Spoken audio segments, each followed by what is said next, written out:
analogous to sleepwalking. In sleepwalking, patients go into deep sleep, and then for some peculiar reason they get up and walk around, and they can carry out some quite complicated actions during sleep. They may walk out the front door, they may go up and down stairs, or they may hoover the fridge out. Here is the hard evidence of nocturnal sleep-related eating disorder.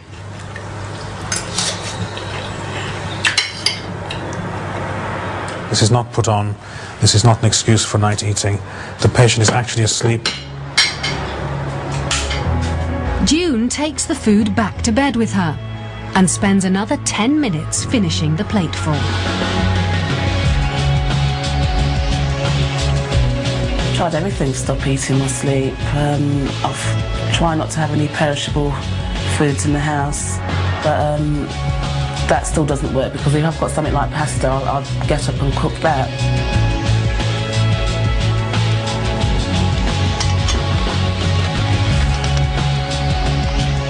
A simple padlock could be the answer, but her friends have tried something similar already.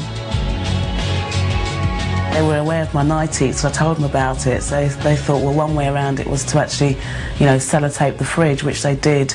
Like great big bounds of brown sellotape. But that didn't last very long. I ripped it off by the next night.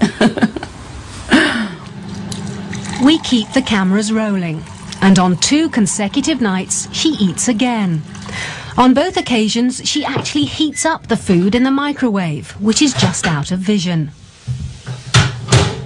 I went to see my GP about it twice, but they've always just been dismissive about it. Basically, I think they don't know about it themselves. I went to Overeaters Anonymous to try and get some answers to this eating disorder, but nobody had no idea about it or hadn't even heard of it. What I really do want is to like speak to somebody about getting a cure for it.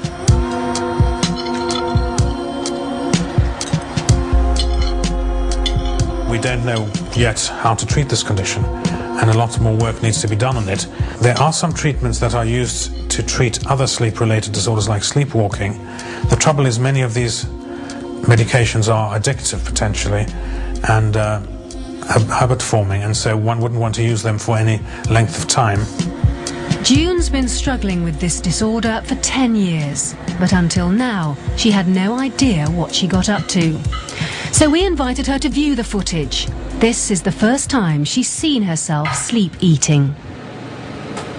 I just really don't know what to say, because I'm watching it, I'm seeing it, but it just doesn't seem for real. And the fact that I can't remember, I'm trying to sit here thinking, you know, you must remember, you must have remembered. What would you say to people that would think that you were awake? I'm telling you, I'm not awake. Number one, I wouldn't be caught on camera looking like that anyway.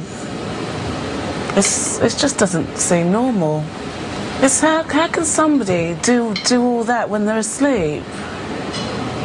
It's quite embarrassing to watch, actually.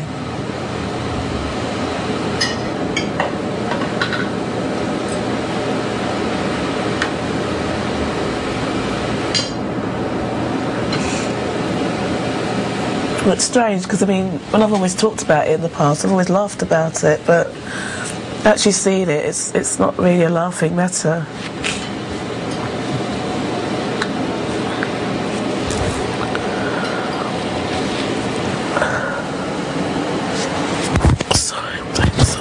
June was too upset to carry on looking at the footage.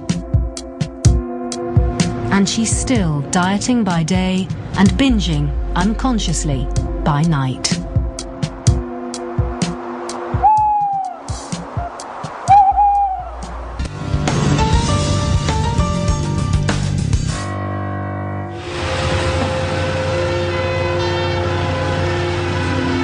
On the 14th of June 2002, Lichfield Fire Brigade were called out to the most unusual job they'd ever attended. The rescue of 24-year-old Chris Meddings, whose diet had taken him to the brink of death.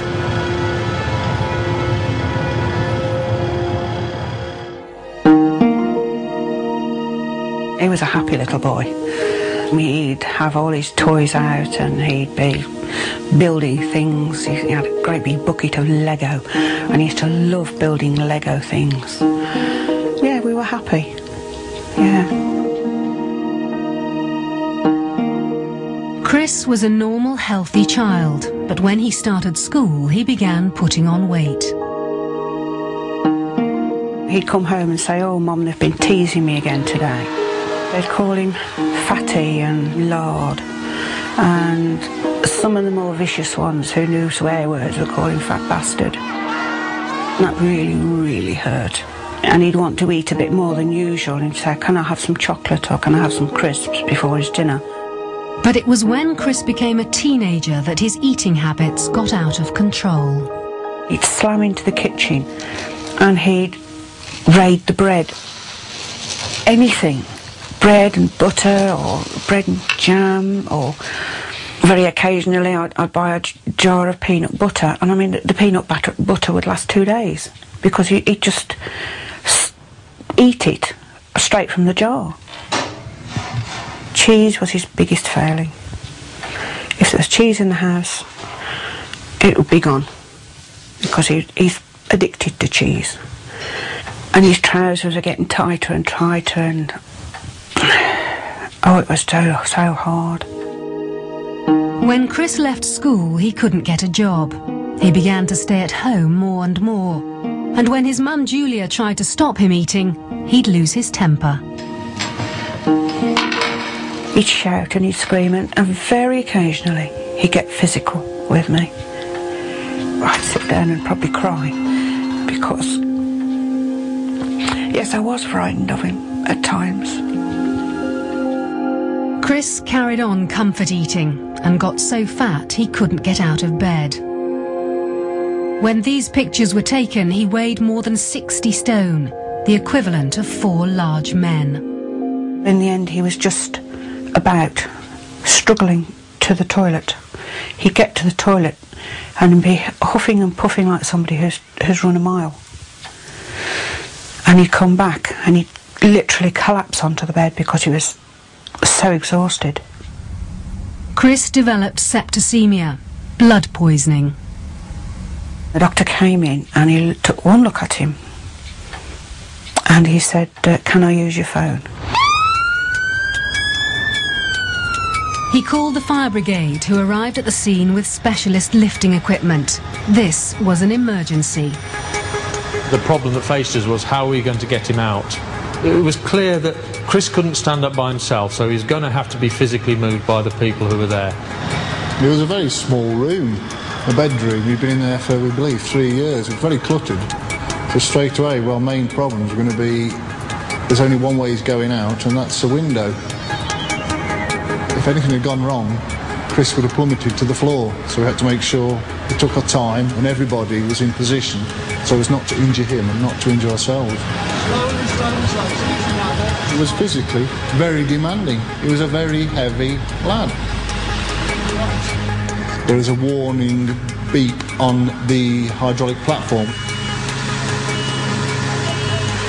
which is telling you, yes, I'm getting close to the weight I can take. All I could hear was him groaning. He was in such pain.